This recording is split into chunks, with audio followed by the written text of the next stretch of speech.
Gather round, kids. It's story time with Jay.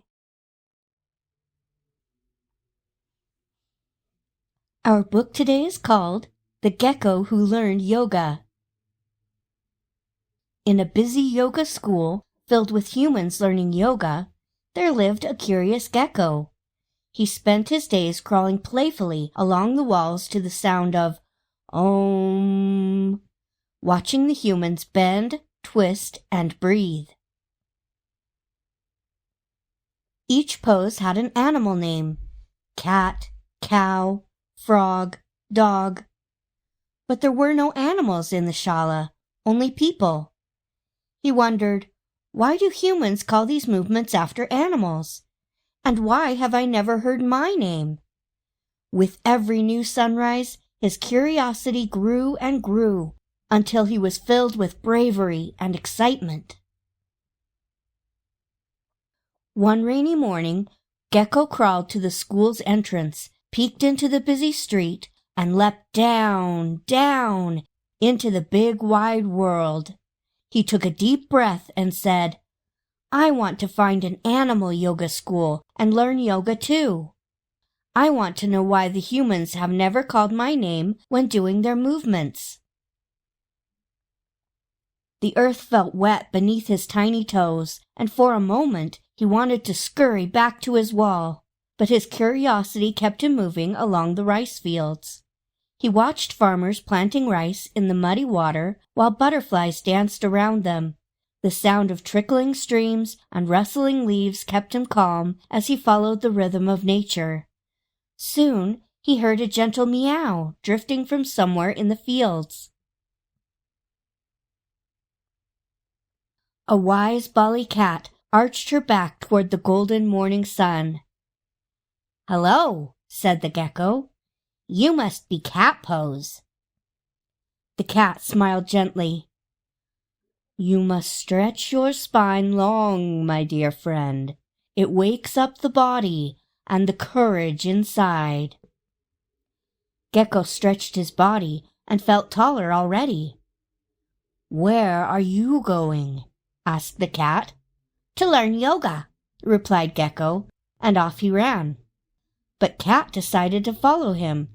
She wanted to leave the rice fields, and learning yoga with Gecko sounded fun. Near a little stall that sold kanyang sari, tiny palm leaf baskets filled with flour and rice, a playful dog wagged his tail. He pressed his paws into the earth, grounding his body as he lifted his hips high to the sky. "Downward dog!" Gecko shouted. The dog smiled. "Yes, strong hands, soft heart. When you breathe deep, the world feels safe." Cat decided to try it too. She stretched her paws forward and lifted her tail high, just like the dog. Gecko pressed his tiny feet gently into the ground and smiled. "Thanks," Gecko said, running toward the lotus pond. "Wait," called the dog. "Can I come too?" "Yes," called Cat. "We're going to learn yoga." The three animals arrived at the lotus pond. A green frog sat quietly and still. Gecko watched his reflection in the water and said, "Sometimes I chirp, but no one listens." The frog smiled and whispered, "Little Gecko, your voice is special. When you call, the Balinese people stop and listen, because they know your sound means something good is coming." "Really?" Gecko asked, surprised. "Yes," said the frog. "Your sound reminds everyone to notice life, just like the rain and the sun." Gecko felt his heart leap, just like the frog's jump. "Balance is tricky," said the frog. "That's why you must breathe." The animals wobbled along the path, trying to keep steady. "Do you want to come with us?" Gecko asked. "We need someone to teach us how to balance." So Gecko, Cat, Dog, and Frog followed the path together in search of the yoga school. Perched on a tall stone gate outside a temple where people placed flower offerings and incense was a clever black crow.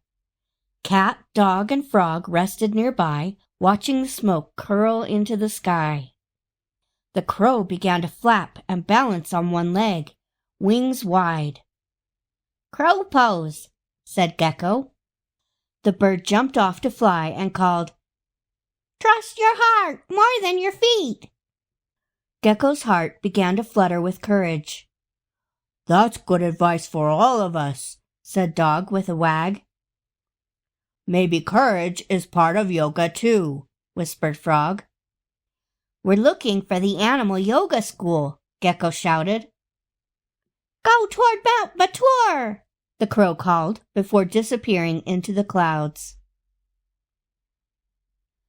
With hope and courage, the animals felt happy as they walked toward Mount Batur. "We'll get there soon," Gecko told his friends. Near the river, Cat noticed a turtle resting quietly on a smooth stone. "Are you doing yoga too?" Gecko asked. The turtle smiled with his eyes and spoke softly. "Sometimes the best pose is to be still." The animals closed their eyes and listened to the wind. The animals nervously followed the busy road, afraid they might get bumped, until they reached Ubud Market. Scooters and cars buzzed past, horns beeped, and people hurried between stalls selling fruit, batik cloths, and shining sound bowls. Perched on a bamboo roof above the noise was a white pigeon. She stretched one wing to the sky and cooed softly. She gazed down at the ground and, with an inhale, said, "Every breath is a way to love the world." Gecko lifted his chest and felt his tiny heart glow warm. "Maybe yoga helps us feel calm, even when the world is noisy," he whispered. The pigeon smiled. "Even in busy places, peace begins right here," she said, touching her wing to her heart. The scooters roared again, but Gecko only heard the sound of calm. As the sun set over the Bali skies, the mosquitoes busied themselves, and Gecko could feel the day drift away.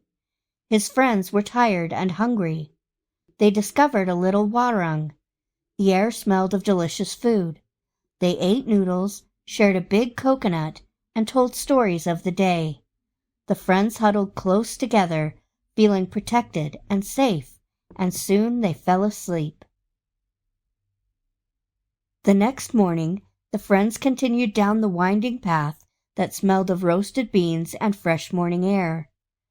Rows of shiny coffee plants stretched across the hills. A curious gray luwak, a civet cat famous for Bali's special coffee, watched them from a low branch. "Where are you all going?" he asked, eating a banana. "We're on our way to the animal yoga school," said Gecko. "We want to learn how to move, breathe, and sit still." The luwak purred softly. "Ah, that sounds as rich as the smell of coffee. Follow this trail. It leads toward Mount Batur." The friends thanked him and continued on, their paws and feet crunching over fallen coffee beans. Ahead, the mountains shimmered in the morning light. After a long climb, the friends finally reached the peak of Mount Batur. There were hikers climbing up to watch the sunrise. Monkeys sat patiently, waiting for people to leave food for them. Below them, the world shimmered, green rice fields, tiny villages, and the blue sparkle of Lake Batur. "Mount Batur is one of Bali's volcanoes," whispered Dog. "The Balinese people climb it at sunrise to welcome the new day." But where was the animal yoga school? All they could see were animals grazing in the fields. Gecko blinked. "Maybe there never was a school," he sighed. Cat purred softly. "Oh, Gecko, Maybe that's because you were meant to start it. You've learned from every friend along the way. Gecko's eyes sparkled. A yoga school for animals. Yes, said Cat, curling her tail proudly. Right here, high above the clouds, where the mountain touches the sky and the world begins again each morning. The animals worked together. Gecko taught them everything he had learned from the humans while he watched from the wall. They cleared a space for their new school, sweeping away the dirt. Frog drew lines in the soil for yoga mats. Dog fetched coconuts for drums. Turtle rang a bell to begin, and Gecko stood proudly at the front. Let's call it the Mount Batur Animal Yoga School. The animals cheered. The name was perfect. That day, the wind carried their laughter all the way to the village, inviting all animals to join the new yoga school. As the sun set, Gecko finally curled his tail and lifted his chest. This, he said proudly, is Gecko Asana, for curiosity and courage. The animals took a deep breath in and exhaled, copying their friend. From then on, whenever the humans in Bali practiced yoga, the little geckos on the walls felt proud, because they knew they were now part of the movements too.